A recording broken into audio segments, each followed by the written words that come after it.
I have like this, like this two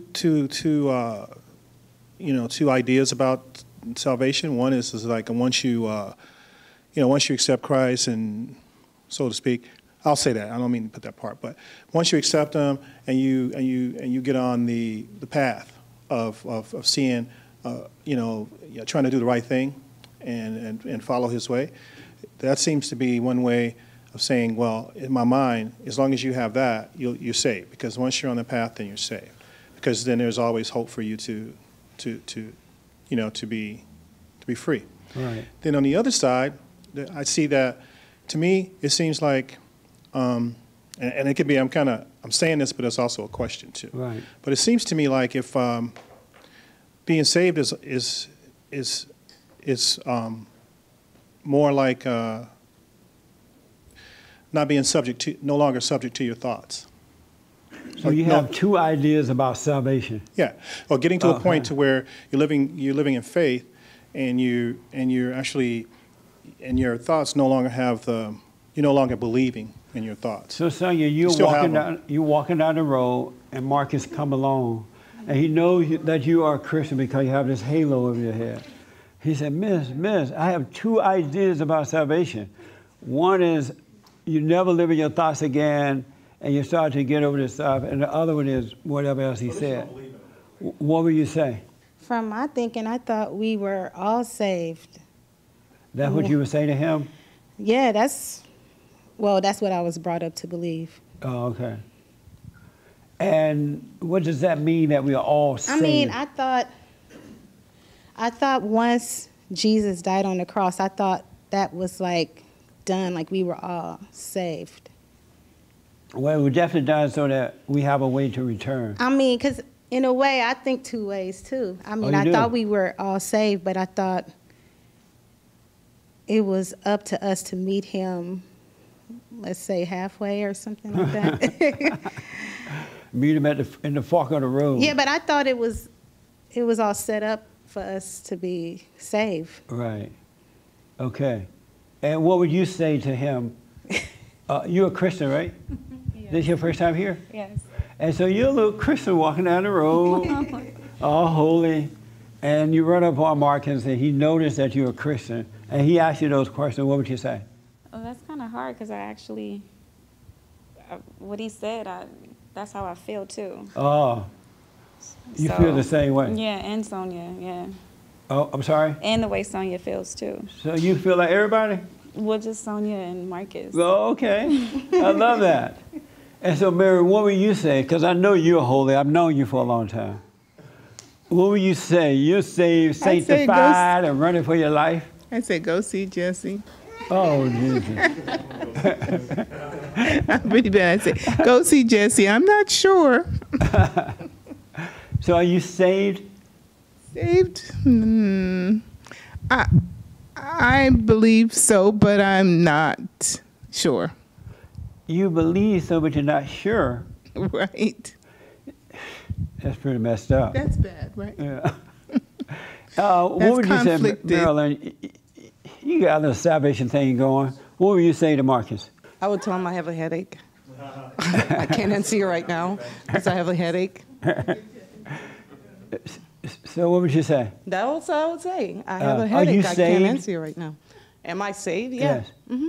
You're saved. Yeah. And so what would you say to him then, since you are saved? He has these two ideas about salvation. What would you say? Is being saved having knowledge of your imagination? Let him have the mic again. I'm sorry. He can't be speaking off the mic.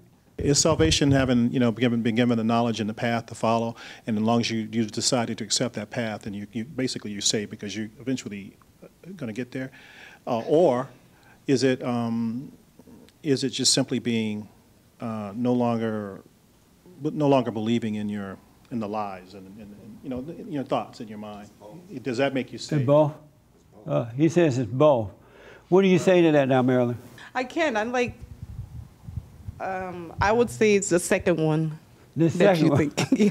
The second box. The second one. What do you say, Kelly? I think it's both what he's saying. You think it's both? Mm-hmm. Okay. Right here. Then I'll give my little answer to it. This is so fun. Salvation. I think it's both, but as far as the knowledge and walking, you can't. You got to have the knowledge and you have to walk the path.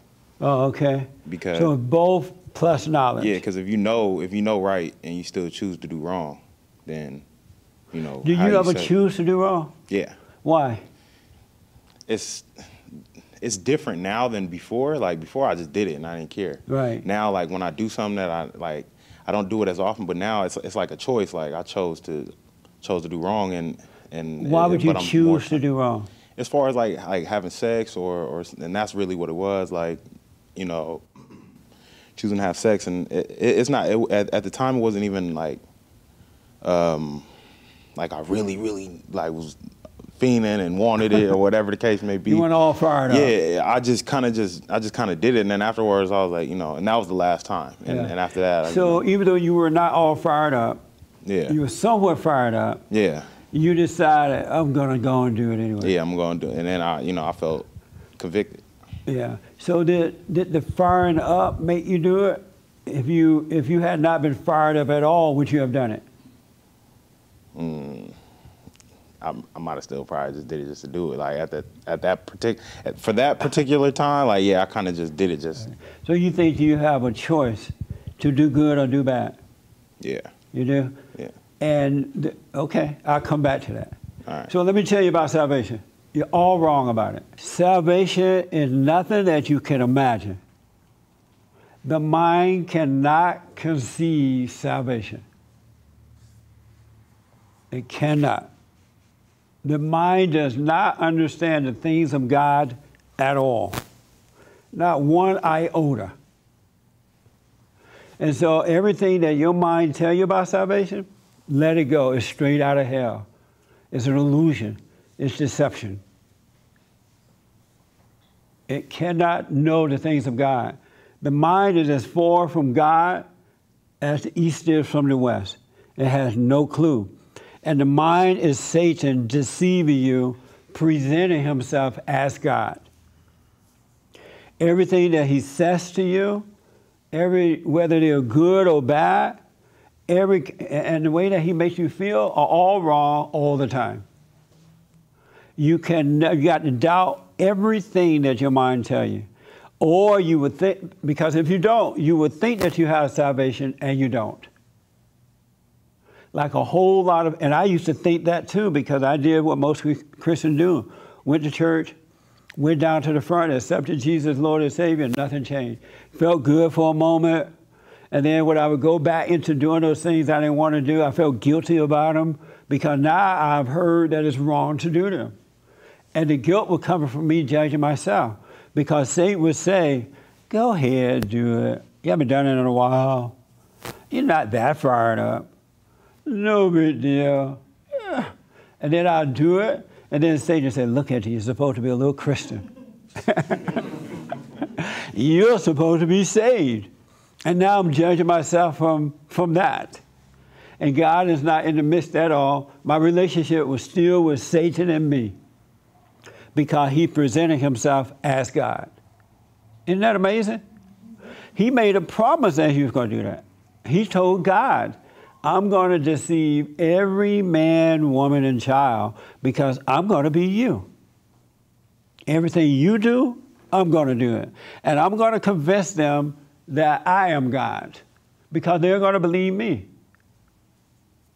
Isn't that amazing? And so the voice that you hear in your head, the voice that's telling you is not knowing you, it's not giving it to thoughts, or whatever else you said, all lies, all from Satan. You have to learn to doubt every thought you get. God said that my children shall know me by my voice. And his voice is a voiceless voice. He doesn't talk to you. He revealed to you. It's a quiet, still, voiceless voice. But this voice that you hear in your head, quoting the scriptures, reminding you of what you have learned, and all the stuff you see going on, is the voice of the devil. It really, really is, without a doubt. And if you, like Adam, before Adam fell into that, he only heard the voice of God, and he was only able to believe the truth, because he was one with his Father. And then the Adam and Eve thing, happened, and he doubted the truth and believed into the lie, and he fell away from his father. He doubted. And so that's what we're living now until we overcome that. We're living in doubt because we believe the lie. Adam could only believe the truth, but because we were born in sin, we only believe the lie. So now if we can doubt the lie, then we have the truth. Isn't that like simple? That makes sense? Yeah. You got to doubt the lie. I just had a comment. I can see that everywhere, like the trickery. Yes. Like even with the New Age movement. Yeah. And sometimes I didn't read some of those books. It sounds very similar to the Bible, but it's not. It's not. They use everything but God, and they make it very similar. Yep. So people more go this way instead of going this way. That's right. And it also kind of reminds me of like taking a test. Like, you know, you take a test, and it's like 4 questions, and it's one that you just know is wrong. That's and then right. it's like the second one that kind of sound right. And then you want to pick the right one, and it seemed like the second one is more right than the one that first stood out to you. That's right. And then you end up picking the one that looks very close to the right one. And then when you get the test back, it's wrong. You're It's like, oh my wrong. God. I've So been it's there, like you done see that. it in everything. It's everywhere. Yeah. And especially now, and especially with men being so weak, because men are Christ on earth, and because the men are not bringing the light into the family, into the earth, it's just darkness is taking over. I was on the airplane this morning coming back, and so I get on the plane, I'm putting my bag up in the overhead thing, and this little flight attendant girl said, oh, so I was adjusting some bags that were up there so I could put my bag in, and she's like, don't move those bags. Like real loud, right? I'm like, wow. I said, first of all, you need to watch the way you're speaking to me. Just yelled it out, and then she just shut down. And so when I got ready to get off the plane, I went right to her. She was like on the microphone thing saying, thank you all for coming. We were in LA, it's time to get off, right? It was a white girl. I'm sorry, but it happened to be a white girl. And then the other flight attendant was a black girl, and they were standing there together. So on my way out, while she was on this little announcement thing, I said to her, don't you ever, ever talk to me like that again. I said, don't you ever talk to a black man like that.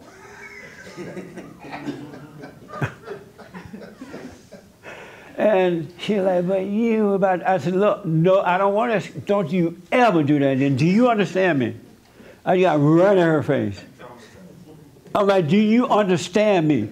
Don't, and I was holding up the line. And I said, do you understand me? And I had my finger and all that. Do you understand me? Don't you ever talk to a black man like that again. I was thinking later I should have said, don't you ever talk to any man like that. That's what I really should have said to her. And she said, I got it. And I said, all right, you better. I walked away.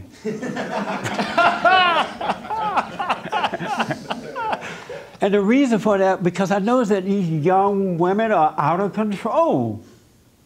It's not unusual at all to be walking through the airport or the mall. I rarely go to a mall, but the mall, and you see women yelling at men and screaming at them and embarrassing them and just dogging them out. And they're standing there like little wimps and taking it. Not understanding that the more you take that, the worse they're going to get. But the guys have wimped out. I couldn't believe that woman was doing that to me. I was like, first of all, you better watch how you're talking to me. Everybody just looking. No, just let me tell you a situation. I worked at Macy's a long time ago. Yes. And it was this woman yelling at her husband, but I didn't know it was her husband because he looked younger than her. And so she went somewhere, and I asked him a question. Then I said, oh, when your mom gets back, and he looked, he said, that's my wife. I was like, oh, that's your, he said, whoo, I'm glad she wasn't here to hear that. Wow. Because the way she was, and she was taller than him. Was it a white man or black? They were black. Really? It was like, because she was really taller than him. I see it happen to white men. The only time I see it happening to black men is if you're at home or you visit family members and I see how they yell at their husbands. But when I'm traveling around, I mostly see white women doing it to white men. I think that's one of the reasons I said, don't you ever talk to a black man like that again. Because it looks like the white men don't mind it. I don't ever see them really standing up and correcting her with that. Even though they look silly and stuff. But I don't know, is that a white thing? Is that a white thing, Kelly? Never thought about it. Yeah. Have you seen it though? I've seen it, Yeah. but I haven't really connected it to either race. There is no way in earth I'll let that happen to me. I'd go to jail first. I would. Yes. You know what? You may see the woman yelling at the man, like on the street or whatever, but you don't know what the man did in secret. See, that's the problem There's with women. It's nothing he like, could have no, done. no, I'm not saying it's okay. No, I'm not saying it's okay. Oh, I'm just okay. saying that most of the time, men do things like at home or in secret or something, and then the woman take it out, you know, and the she's public. arguing with him in the public. But the guys, they always do things like secretly, you know, and then women, they don't care when they're upset about something. They don't care who, you know, where they're at, you know. They That's just go at crazy, it. though. You A know. man, no I'm not woman saying it's okay. I'm has just saying no it. right to disrespect one another in public like that. If you got a problem, take it home. You're supposed to respect one another. There's a thing called respecting one another. You know? So if I'm married, I got a problem, I deal with it at home or in the car on the way to the airport, not in the airport. You know what I mean? And you're not supposed to treat human beings like that. That doesn't even make sense to me. No one should take that kind of stuff. Oh, Lord. Yes, sir. Oh, I don't know for sure if you should do that ever. Do You know, whatever. Just even yelling at each other at all. Like, shouldn't there be I a don't mind a time? little yelling, but just don't do it in public. You're gonna yell sometimes. Yeah, well, because it sounds like you're saying the woman shouldn't do that. I don't think anybody, a woman or man, But should treat sometimes you have to anybody. yell to get the attention of the person. Yell. You know what I mean? Well, 'Cause can you imagine having an argument like this? Honey, you should not have done that. You And could then she's be like, aggressive. You're right, honey. I should not have done that. You ain't gonna get nothing solved.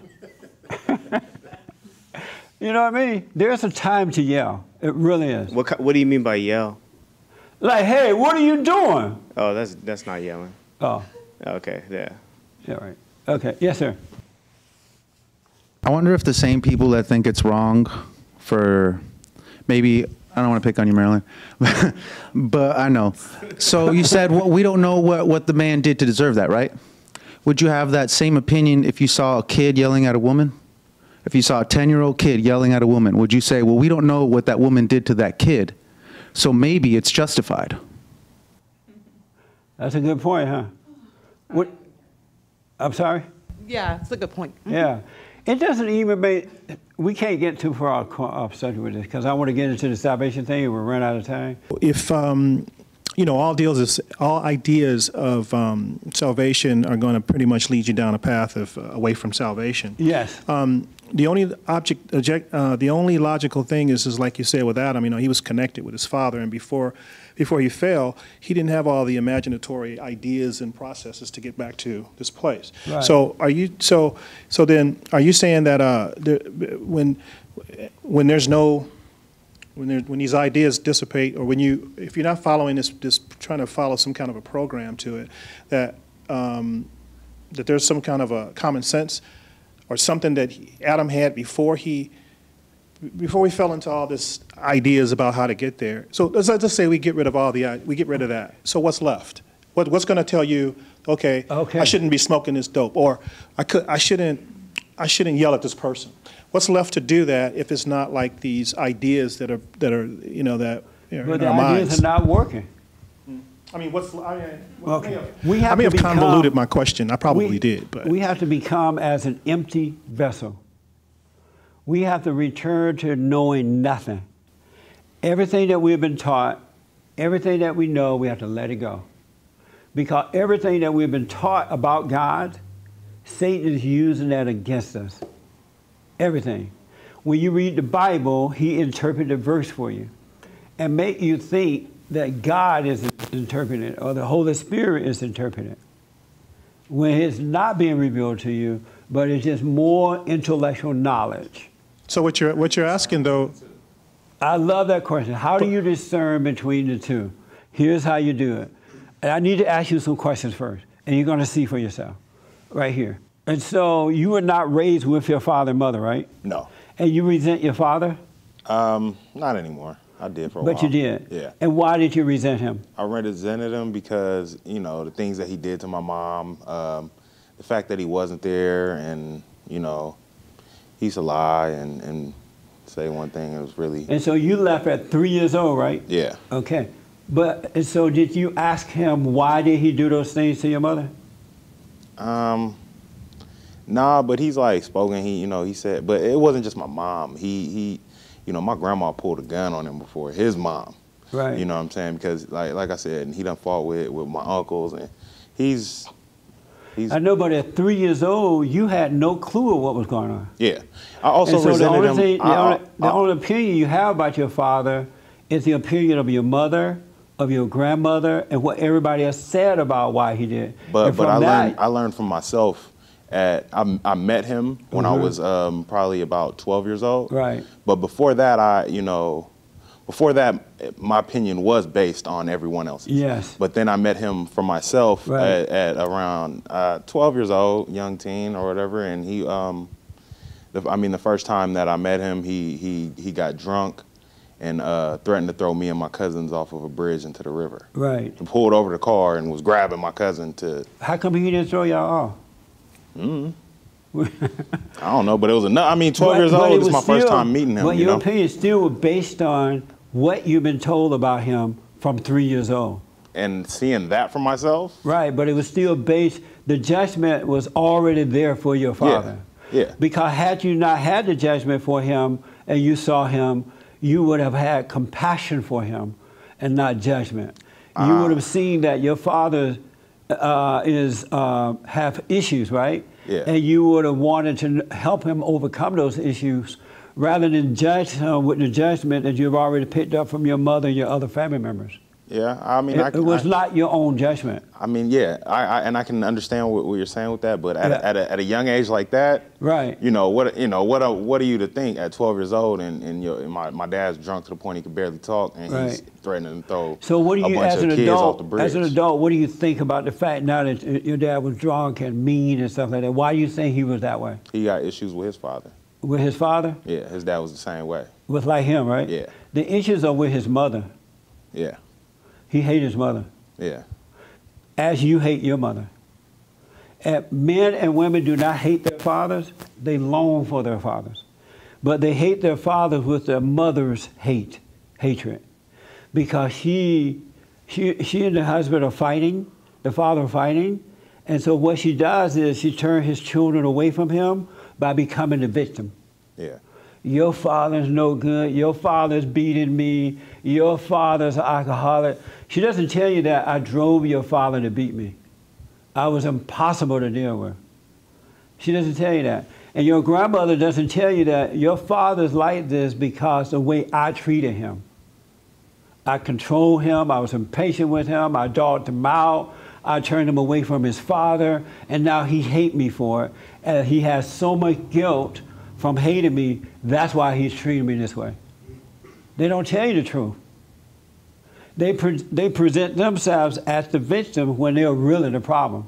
Yeah. And then they turn you away from your father, and because they have turned you away from your father toward them, now you have their identity. You think like a woman, you feel like a woman, you judge men and women like a woman, because men have compassion for their fellow man. They do not judge their fellow man. You know, with Christ, they were getting on him about hanging out with the prostitutes. Remember that? How can you be Christ and hanging out with the prostitutes? Or how can you be Christ and you're hanging out with the tax collector? Remember they got on him about that? But what they didn't know is that Christ could see the essence of the person. He didn't judge people based on the labor that others had put on them. Yeah. He didn't judge them, he didn't see them as a prostitute or as a tax collector. He saw the essence of the person. He saw what was going on with them, what had taken possession over their life, and he showed them how to overcome it. That's what men do. And that's what women of God do too. Once they return to their fathers, they take on that identity, compassion and not judgment. And so everything you feel about your father, the way you see him are not your way. That's your mother, and they're very deceptive. Your mother is not any good. She's lied to you. And how do you feel about her?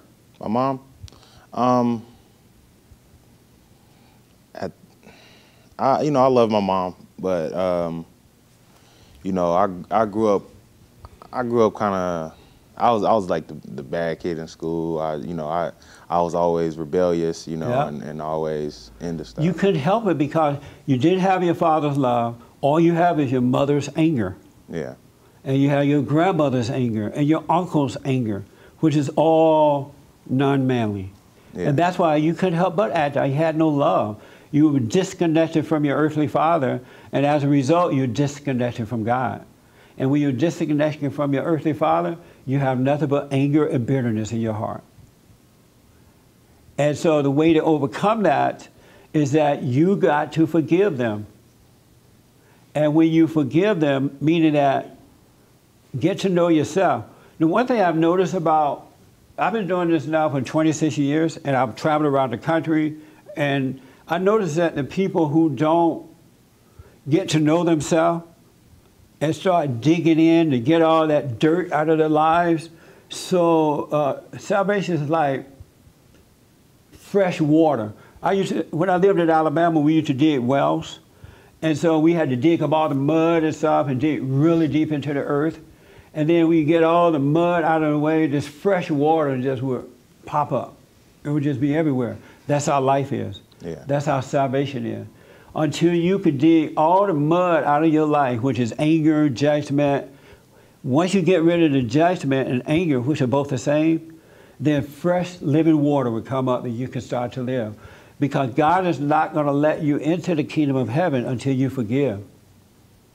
It was wrong what your mother did to you. She set you up, man. Yeah.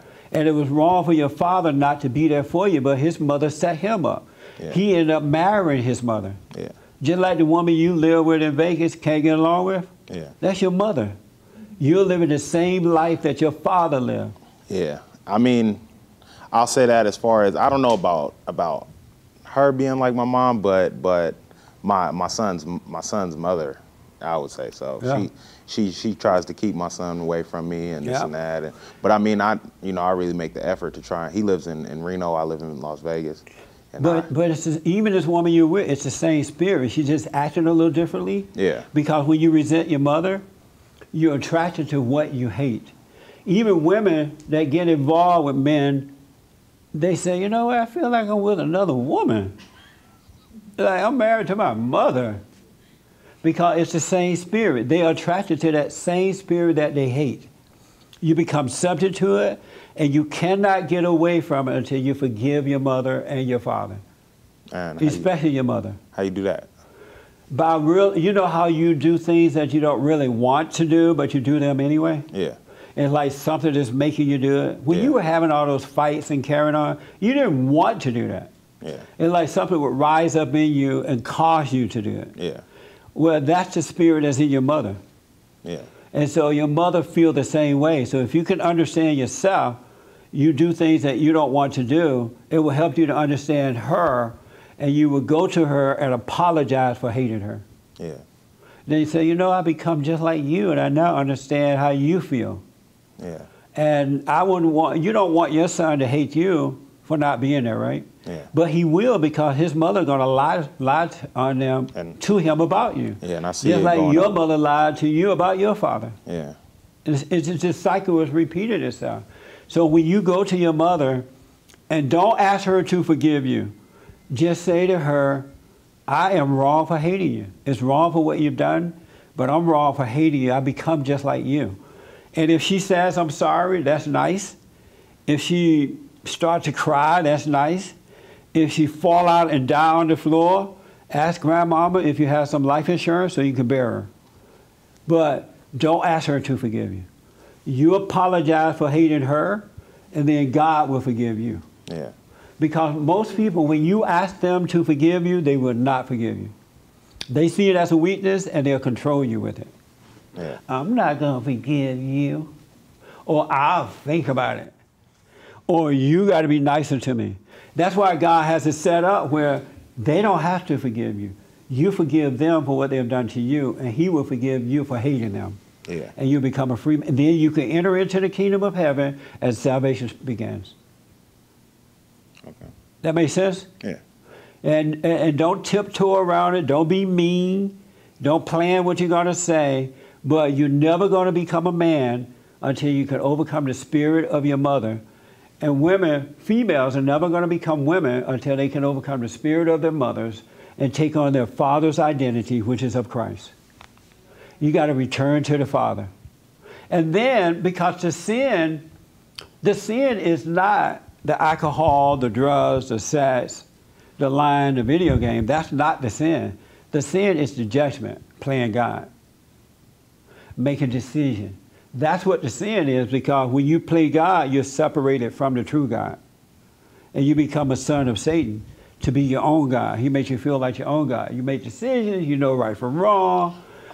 I don't really understand that. Like, so it's not a sin. Like no. So having sex is not a sin. No. So what is? The proper way to have sex is under the umbrella of God. Yeah. Because. Well, it's having sex out of fornication. It creates all other kind of problems for you, just like alcohol. Yeah. You drink alcohol, it destroys your body, your mind.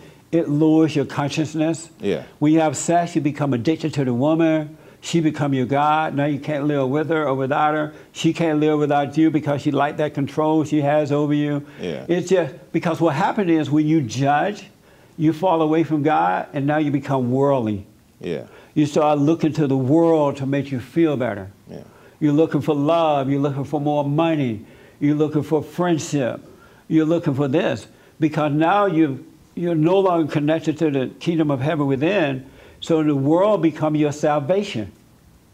That makes sense? Yeah. And so you pick up all these things so that you can feel good.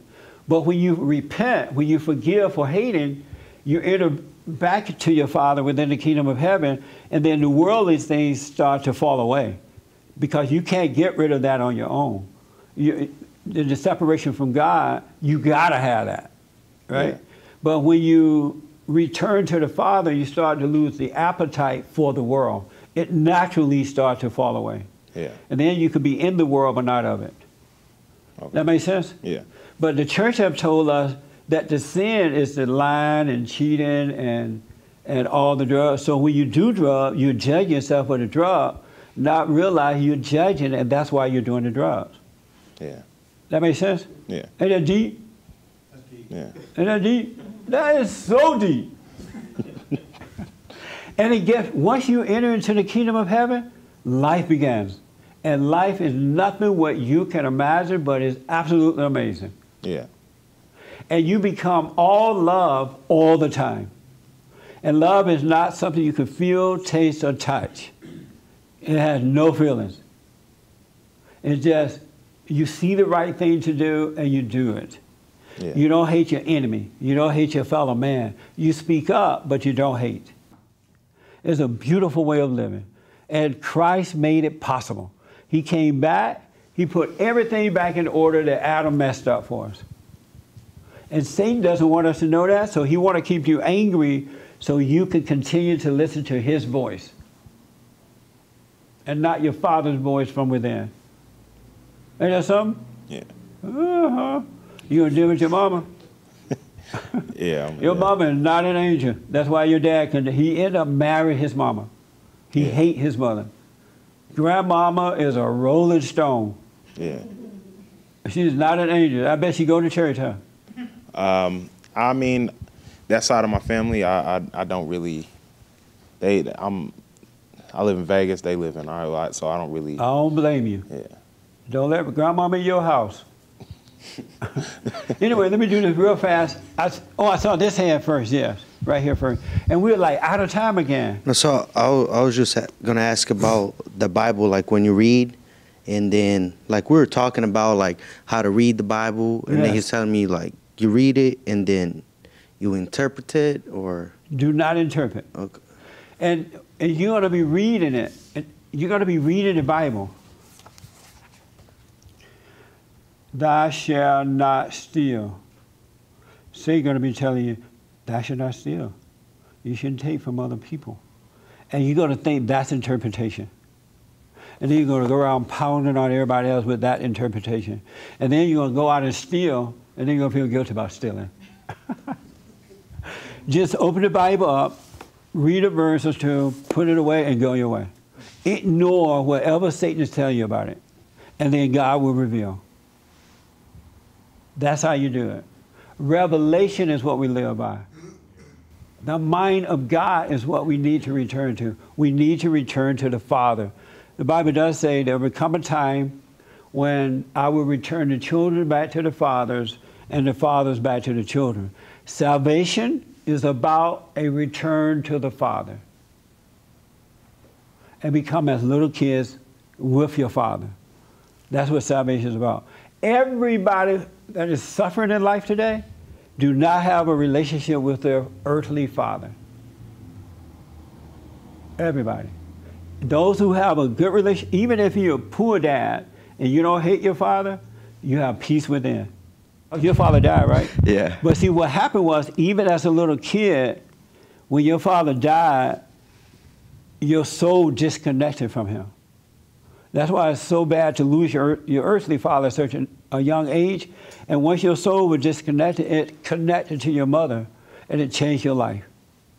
Mm-hmm. It took you away from manhood and brought you into womanhood. So how do I get to manhood? That's a good point. Make sure that you forgive your father for dying so early. I don't know what happened. Forgive him for not being there for you. Simply to mean that, how did he die? Or why did he die? Diabetes. He died in his sleep. Yeah, so see, he didn't want to die. But as a kid, your soul longed for the Father, so you didn't know that. So if you have any resentment for that at all, let it go. He didn't want to leave you, right? But the most important thing now is to forgive your mother for what she's done to you. Yeah. Her lack of patience, the way she treated you, all that stuff she did. And then God will return you back to the Father. That make sense? Yeah. Makes sense. Do you understand now how to forgive your your mother? I gotta forgive my father.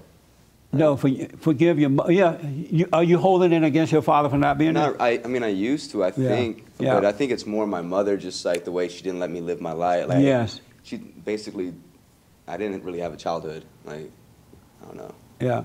Well, whatever it is that you hold against her, you need to go to her and say, look, you screwed me up. You didn't let me have a life, and I resented you for that. And I'm just giving you some basic words. You might not even use these words. And just say, I become like you. That's why I've been in all this trouble.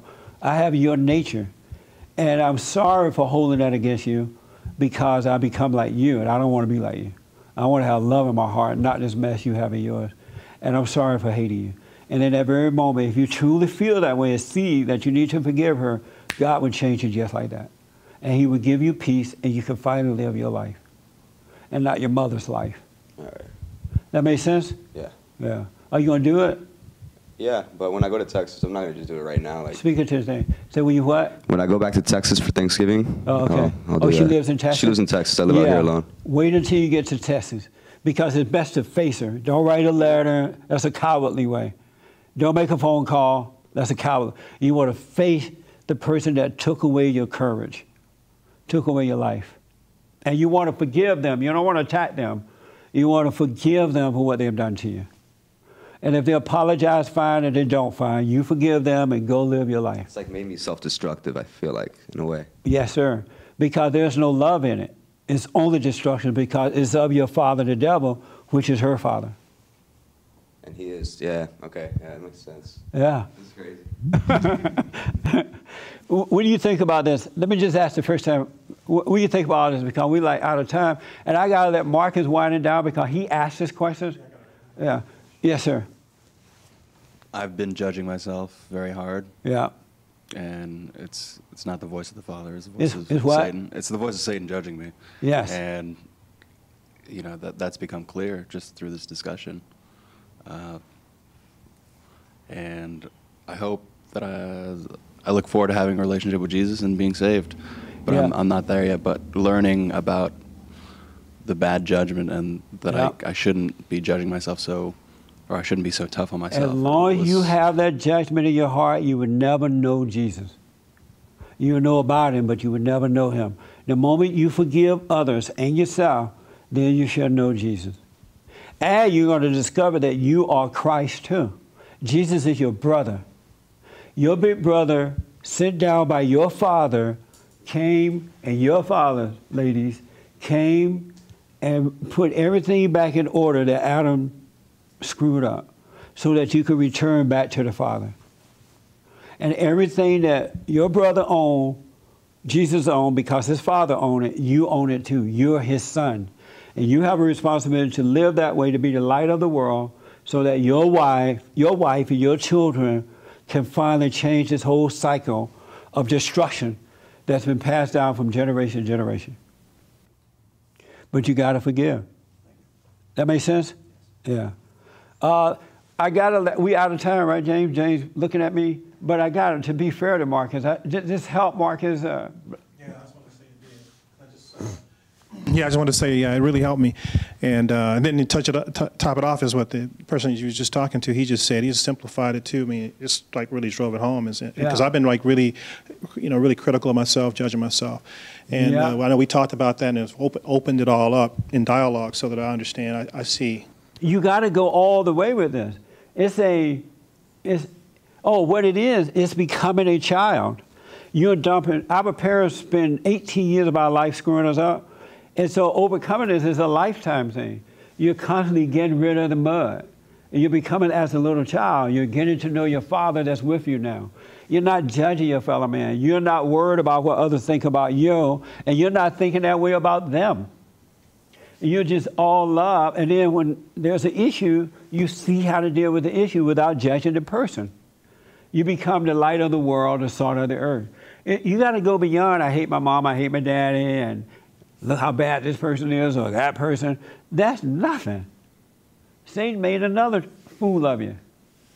But anyway, thank you all for that. That was good. That was like something, wasn't that something else? You never had church like this, right? I got saved. While the blood's running warm in your veins, while the blood's running warm in your veins, you better get yourself religion and try to serve the Lord while the blood